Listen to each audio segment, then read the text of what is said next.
ಎಲ್ರಿಗೂ ನಮಸ್ಕಾರ. ಜಿಲ್ಲಾ ಮಟ್ಟದ ಜಾನಪದ ಜಾತ್ರೆ ಚಿತ್ರದುರ್ಗ ದಿನಾಂಕ 30/7/25 ಸಂಜೆ ನಡೆದಂತಹ ಕಾರ್ಯಕ್ರಮದಲ್ಲಿ ಶ್ರೀ ವೀರೇಂದ್ರ ಪಪ್ಪಿ ಚಿತ್ರದುರ್ಗ ವಿಧಾನಸಭಾ ಕ್ಷೇತ್ರ ಇವರು ಅಧ್ಯಕ್ಷತೆಯನ್ನು ವಹಿಸಿಕೊಂಡಿದ್ರು. ಹಾಯ್, ಎಲ್ರಿಗೂ ನಮಸ್ಕಾರ.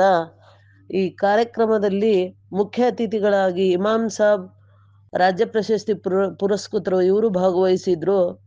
ಮಠದ್ ಸರ್ ಅವರು ಜ್ಯೋತಿ ಬೆಳಗುವ ಮೂಲಕ ಶಾಹಿನ ಶಿಕ್ಷಕರು ಇವರ ಪ್ರಾರ್ಥನೆಯೊಂದಿಗೆ ಈ ಒಂದು ಕಾರ್ಯಕ್ರಮ ಪ್ರಾರಂಭವಾಯಿತು. ಈ ಒಂದು ಕಾರ್ಯಕ್ರಮದಲ್ಲಿ ವಿಶಾಲಾಕ್ಷಮ್ಮ ಗ್ರಾಮ ಪಂಚಾಯಿತಿ ಅಧ್ಯಕ್ಷರು ಇವರು ಉಪಸ್ಥಿತರಿದ್ದರು ಮತ್ತು ಶ್ರೀ ಗಿರಿಜಮ್ಮನವರು ಅಧ್ಯಕ್ಷರು ಕಲಾವಿದರ ಸಂಘ ಸೊಂಡೆಕೊಳ ಇವರು ಉಪಸ್ಥಿತರಿದ್ದರು.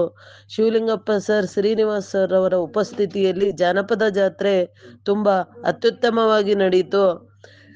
A1 ಟಿವಿಯ ವ್ಯವಸ್ಥಾಪಕರಾದ ಅನುರಾಧ ಮೇಡಮ್ನವರು ಈ ಕಾರ್ಯಕ್ರಮದಲ್ಲಿ ತುಂಬಾ ಸುಂದರವಾಗಿ ಕಾರ್ಯಕ್ರಮವನ್ನು ನಡೆಸಿಕೊಟ್ರು.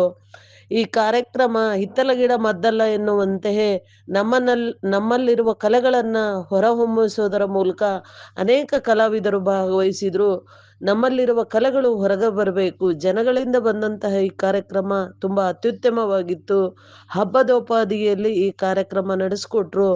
ಶ್ರೀ ಶರಣಬಸಪ್ಪ ಅಜ್ಜನವರು ಹನಗುಪ್ಪಿ ತಾಲೂಕು, ಮೂಡ್ಲಗಿ ತಾಲೂಕಿನ ಬೆಳಗಾವಿ ಜಿಲ್ಲಾ ಇವರು ಕಾರ್ಯಕ್ರಮವನ್ನು ಉದ್ಘಾಟನೆ ಮಾಡಿದ್ರು.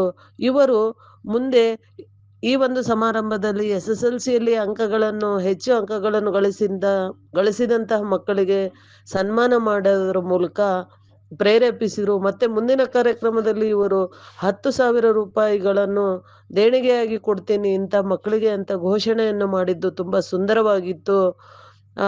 ಬೆಳಕಿನ ಕಾರ್ಯಕ್ರಮದಲ್ಲಿ ಹಬ್ಬದ ಜಾತ್ರೆ ತುಂಬಾ ಸಡಗರವಾಗಿತ್ತು, ತುಂಬಾ ಚೆನ್ನಾಗಿತ್ತು ಅಂತ ಈ ಮೂಲಕ ಹೇಳ್ತೇನೆ. ಜೈ ಹಿಂದ್, ಜೈ ಕರ್ನಾಟಕ ಮಾತೆ.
ಜನರ ಬಾಯಿಂದ ಒಬ್ಬರಿಂದ ಇನ್ನೊಬ್ಬರಿಗೆ ಪ್ರಸಾರವಾಗುವಂತ ಒಂದು ಮಾಧ್ಯಮ ಇದು.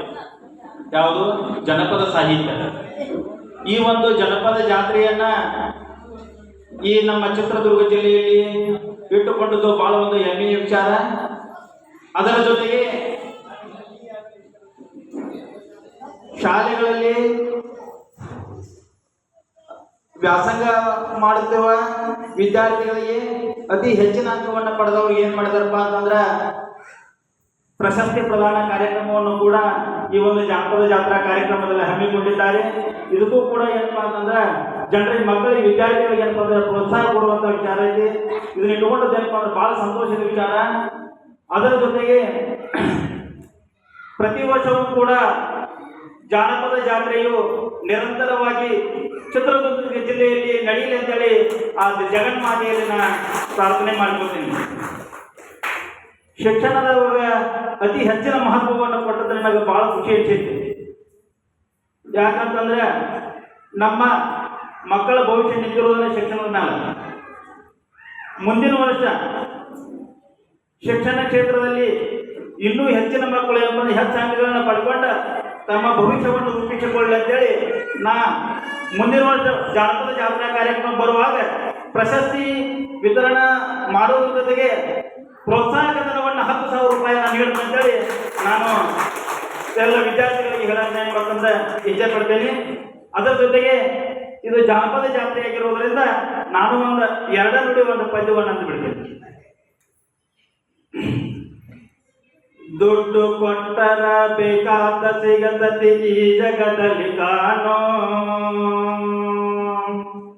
ಹಡೆದ ತಾಯಿಯನ್ನು ಕಳಕೊಂಡ ಮ್ಯಾಲ ಮರಳಿ ಬರುವಳೇನು, ತಮ್ಮ ಮತ್ತೆ ಸಿಗುವಳೇನು, ತಮ್ಮ ಮತ್ತೆ ದೊರೆಯುವಳೇನು. 9 ತಿಂಗಳ ಸಂಕಟ ನೀಡಿ ಹೊಟ್ಯಾಗ ಗಳದೆಲ್ಲೋ,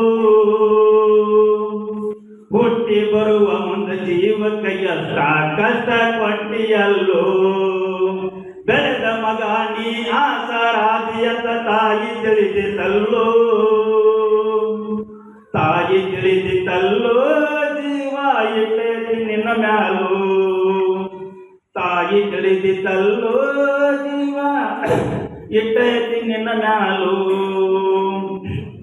ಕೂಲಿ ನಾಲಿ ಮಾಡಿ ಶಾಲೆ ಕಲಿಸಿ